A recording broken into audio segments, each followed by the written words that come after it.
So today I'm going to show you how to use the vehicle coverage function.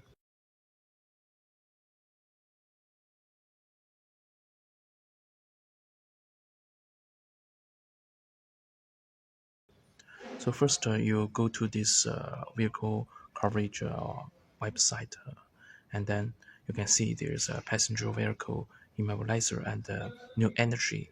This is all about the car models, and you can choose like recite.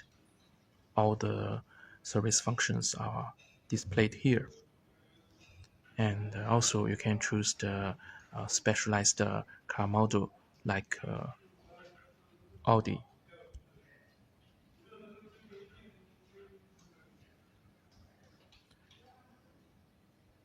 So if you don't choose the menu, it will show all the car models and functions.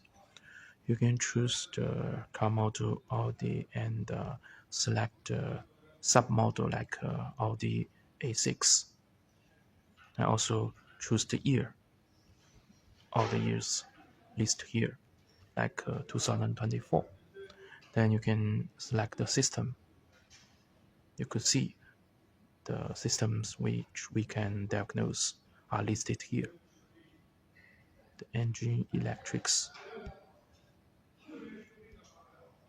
Then you can see the functions that we could do with this system, like active test, coding, live data, and program.